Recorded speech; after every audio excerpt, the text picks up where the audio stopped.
Good morning, church. My name is Dave, and I'm one of the pastors at Community Christian Church at Carillon. And if you recall, last week the topic was Abraham, specifically the faith of Abraham. One important element of the story of Abraham and Isaac from the book of Genesis is the incredible level of faith that Abraham had in the promises of God. He believed that God would enable Isaac to leave the sacrificial mountain alive, even if Abraham killed him as an offering.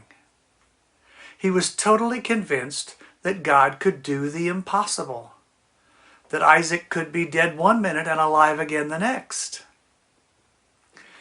Then at the end of the video, I asked you how strong you felt that your faith was. I'm pretty sure every parent who reads that story asks themselves, could I offer up my child to God? If he asked that of me, do I trust God that much?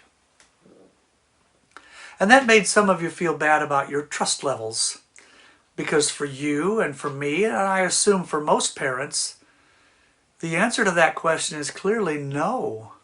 I could not do that. And that's okay, for a whole bunch of reasons, but mainly because it's unfair to compare your faith with that of Abraham, the father of faith. Abraham has too many advantages in that comparison.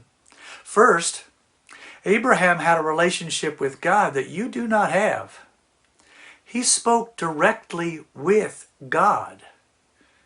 It wasn't an I'll pray and then I'll see what comes to mind kind of communication.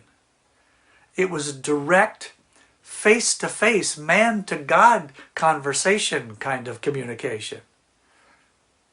I'm quite sure there's something about that level of experience that removes your doubts. And that gives Abraham a surety that most of us cannot match. Abraham knew God in a way that we cannot. Secondly, Abraham had a track record with God.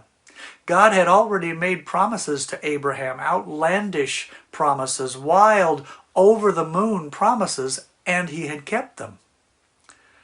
Notable among those divine promises was the assurance that Abraham and his wife Sarah would have a child, even though both of them were way past the normal age of parenting.